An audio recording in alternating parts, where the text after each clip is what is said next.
Now, lots of people who watch this show know that I absolutely adore comedians. People who can make you laugh are definitely geniuses, are they not? They cheer you up, they change the course of your day.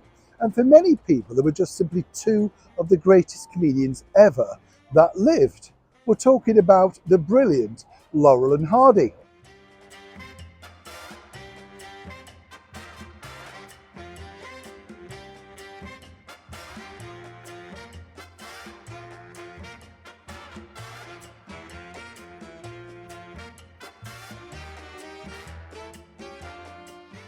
Now, I know there were many other comedy duos. Let's not forget our very own Cannon and Ball, Little and Large, Morecambe and Wise, and of course in the United States, Jerry Lewis, Dean Martin, Abbott and Costello, so many other people.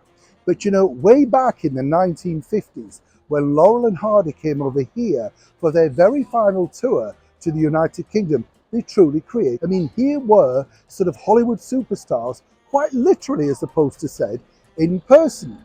Now, I was very lucky to meet Bernard Delfont, the man who put these particular tours on the stage for them. And Bernard was one of these people, let me say, that was a little bit, shall we say, economical with the truth. And what I mean by that is the box office, money. As all agents are, he made sure that he was paid the absolute best. You get the picture. But you see, there's another story to Laurel and Hardy's very final tour. And it's all about how Laurel and Hardy really had a bit of a battle with Bernard Delfont. You see, Laurel and Hardy wanted to appear in this small Yorkshire town. That's right, Dewsbury, in the very heart of the woolen district back then, the heavy woolen district as they called it. Now, over in Dewsbury, they had the Empire Theatre, and this had a very special place for Stan Laurel. He'd appeared at that theatre way back in 1909 alongside his then pal, Charlie Chaplin. But you see, Bernard Delfont wanted them to appear in the Leeds Empire. Bigger theatre, bigger town, more chance of more money and more returns. Now, I know this story as a fact from my father, who is a comedian.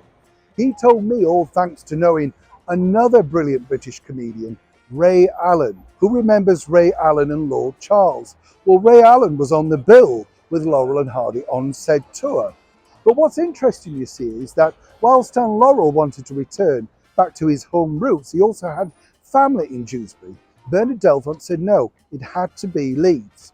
Now, what's also fascinating is Stan and Ollie wanted to stay in nearby Dewsbury, which is not that far away from Leeds. But Bernard suggested that they move into the very much deluxe of its time Queen's Hotel, literally in the very heart of Leeds. A clever marketing move, to say the least, because lots of fans were then queuing outside, hoping to glimpse Stan and Ollie returning back and forth to the theatre. But it's interesting to note, isn't it, how even if you're a superstar of that time and you want to, say, repay your respects to a town that possibly gave you one of your very first big breaks, it's always about the bosses and always about the money.